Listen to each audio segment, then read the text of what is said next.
საშინაო სკოლის გაკვეთილებს წარმოგიდგენთ კომპანია Silknet.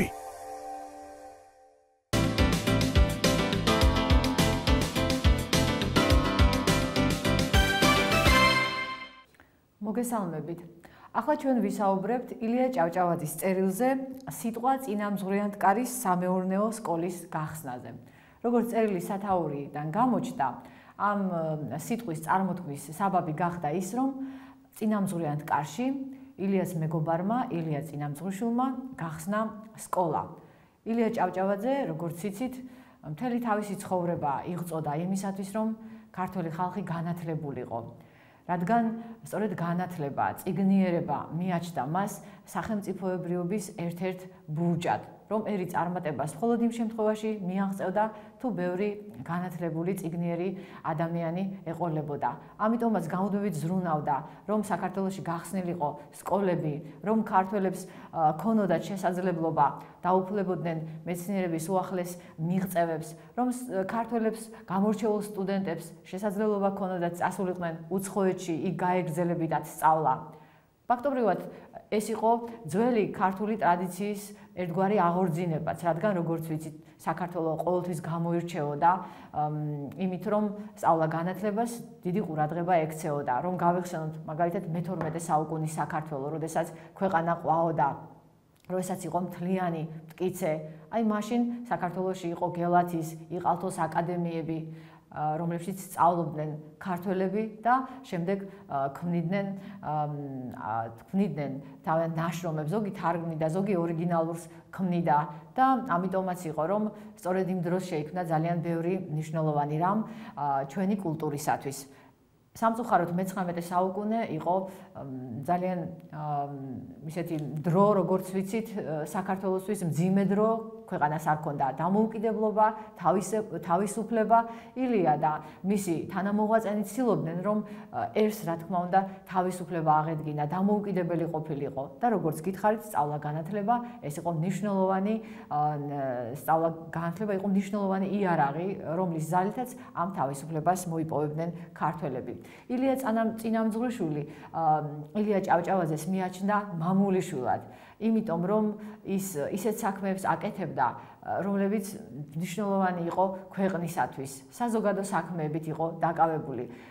პოემა „აჩრდილი“ მან ილია წინამძღვრიშვილს მიუძღვნა ივანე პოლტარაცკისთან ერთად და როგორც ვიცით, აჩრდილში საქართველოს აწმყო წარსული მომავალი დაიხატა როგორც ერთიანი, როგორც განუყოფელი და აჩრდილში წარმოაჩინა სწორედ ილიამ საქართველოს სატკივარი, ძირფესვიანად გაჩხრიკა, გაანალიზა ვითარება ქვეყნისა და იმავდროულად დასახა, რა თქმა უნდა, სამომავლო მიზნები. თუ როგორ შეიძლებოდა, რომ ერი ფეხზე დამდგარიყო, რომ რა თქმა უნდა, საქართველოს უპირველეს ყოვლისა უნდა ჰქონოდა ძალიან დიდი რწმენა და ღვთისდახმარების იმედი, მაგრამ თანვე თვითონაც უნდა გაენძრია ხელი, გაეხსენებინა თავისი წარსული, აეღორძინებინა ეს წარსული აწმყოში და შემდეგ აი ამაზე დაეფუძნებინა მომავალი. ილია წინამძღვრიშვილი ერთი ხანობა მისი პირადი მცველიც კი იყო, აი ამგვარ ფუნქციასაც კი ასრულებდა ახალგაზრდობაში, როდესაც ილიას მოსაკლავადაც კი დასდევდნენ, იმიტომ რომ საგლეხო რეფორმას ემხრობოდა და გამოდიოდა ხოლმე შეკრებებზე, სადაც აღნიშნავდა, რომ გლეხები უნდა მიწებიანად გათავისუფლდნენო. ერთი სიტყვით, ილია წინამძღვრიშვილი, ილია ჭავჭავაძის თანამებრძოლი, ერთგული მეგობარი იყო და ილია ყოველთვის მას გვერდით ედგა. ამიტომაც იყო, რომ როდესაც ეს სკოლა გაიხსნა, ილია მიიღო მონაწილეობა ამ გახსნაში და ძალიან მნიშვნელოვანი სიტყვა წარმოთქვა. გახსნას ესწრებოდა ძალიან ბევრი ადამიანი, უპირველეს ყოვლისა, რა თქმა უნდა, გლეხკაცობა, რომელთა შვილებსაც უნდა ესწავლათ ამ სკოლაში. ამიტომ ილიამ, რა თქმა უნდა, გაითვალისწინა ეს ყოველივე თუ ვის მიმართავდა და ისე წარმართა თავისი მსჯელობა. ამ წერილს ძალიან კარგად გაიგებდა დიდიც და პატარაც, განათლებულისა და გაუნათლებელიც და ილია ჭავჭავაძე ცდილობდა, რომ ყოველი მსმენელის გულში ჩაენერგა აზრი, რომ სწავლა, განათლება არის აუცილებელი. დღეს შეიძლება ცოტა გაუგებად მოგვეჩვენოს ამგვარი რამ, მაგრამ ეს აზრი, რომ აუცილებელია სწავლა, განათლება, ცოტა ძნელად იკვალავდა გზას მაშინდელი ქართველების გულებში. მაგალითად, ლუარსაბ თათქარიძე რომ გავიხსენოთ ილიას მოთხრობიდან კაცი ადამიანი, როგორ მსჯელობს სწავლა განათლებაზე, რა საჭიროა სწავლა, მე სწავლის გარეშეც კუჭი სავსე მაქვსო. სწავლა ახლანდელი ჭირიაო და რა თქმა უნდა ეს ლუარსაბ თათქარიძის რომელიმე კერძო პირის აზრი კი არ იყო, ეს საზოგადო შეხედულება იყო და ამიტომაც ილია ჭავჭავაძემ აი ესე გამოიტანა ეს სააშკარაოზე. ილია ჭავჭავაძე ფიქრობდა, რომ ბევრი სკოლა უნდა ყოფილიყო საქართველოში. და ამ სკოლებში უნდა ესწავლათ არა მხოლოდ ვაჟებს, არამედ ქალებსაც და უკვე იდგმებოდა პირველი ნაბიჯები, რომ ქალთა სასწავლებლებიც გახსნილიყო. საზოგადოებაში სამწუხაროდ ისეთი აზრიც ტრიალებდა, რომ განათლება რა ქალების საქმეა, რომ ქალს მხოლოდ ესეთი მოვალეობები აქვს, სამი მოვალეობა აქვს განსაკუთრებით, რომ იყოს კარგი დედა, იყოს კარგი ცოლი და იყოს კარგი და.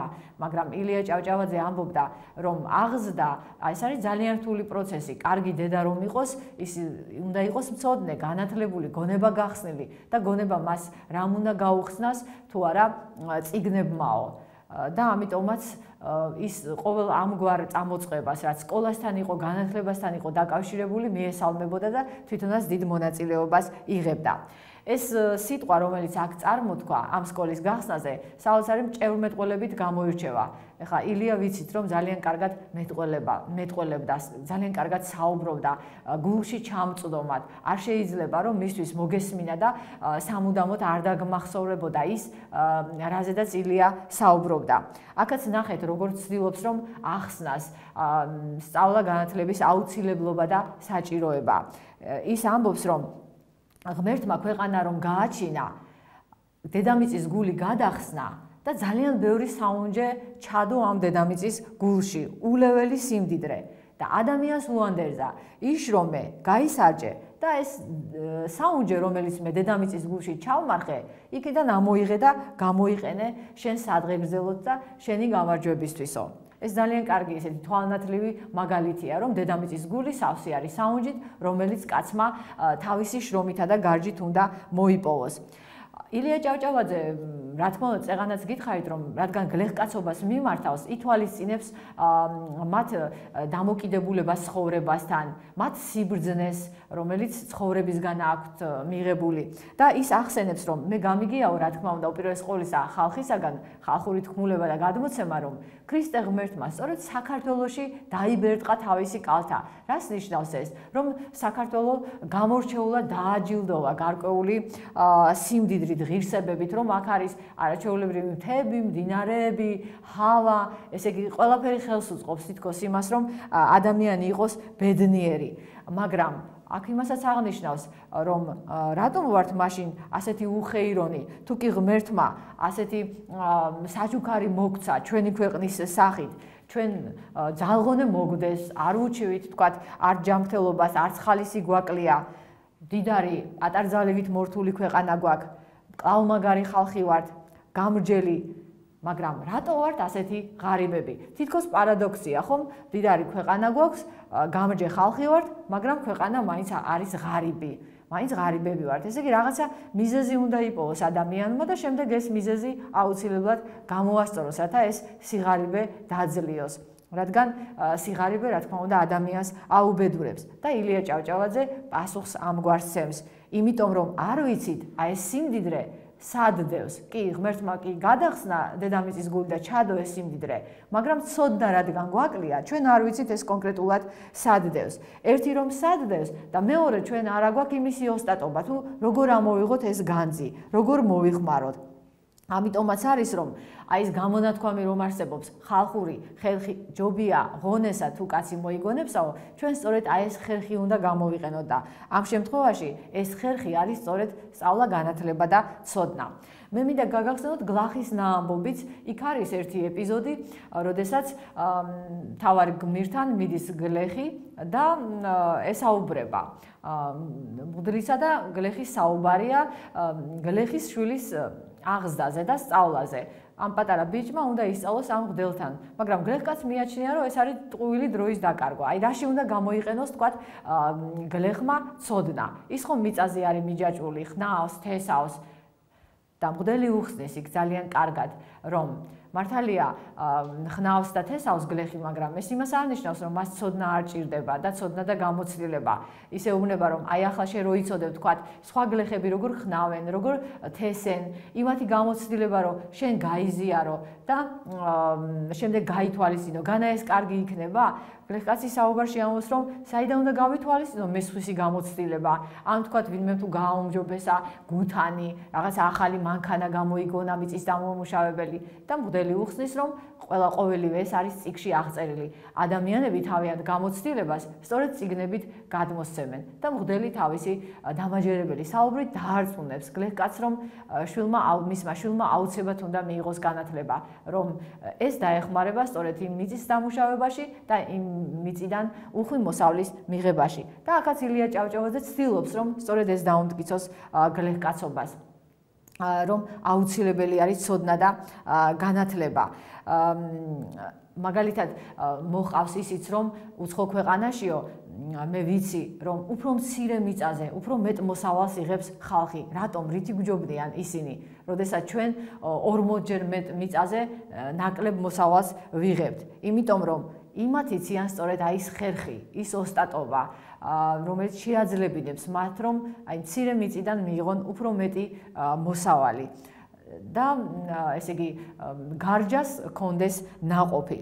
ცოდნა რომ ხერხიაო, ამბობს ილია, ამაში დავწმუნდით მგონი ყველანი და დაგარწმუნეთო, მაგრამ ამავე დროს ცოდნა არის დიდი სიმდიდრეო. ცოდნას უწოდებს ილია ჭავჭავაძე დის სიმდიდრეს და რატომ? ეს არის იმგვარი სიმდიდრე თანაც, რომელსაც ვერავინ ვერ მოგპარავს, ვერავინ ვერ მოგტაცებს, სადაც წახვალ თან წაიღებ. ეს ცოდნა არის მსუბუქი ამ თვალსაზრისით, რომ ყველგან შეგიძლია თან წაიღო. ეს გვახსენებს, რა თქმა უნდა, დავით გურამიშვილის დავითიანს. იქ გახსოვთ ხომ, საგანგებო თავი არის სწავლა მოსწავლეთა, სადაც დავით გურამიშვილი საუბრობს ცოდნის აუცილებლობაზე. და იქ იმასაც აღნიშნავს, რომ ცოდნა თან დასდევს მცოდნელსა, რაზომცა დაეტარებისგა, აქვს უხილავი საუნჯე ხელი არ შაეკარებისო, ხო?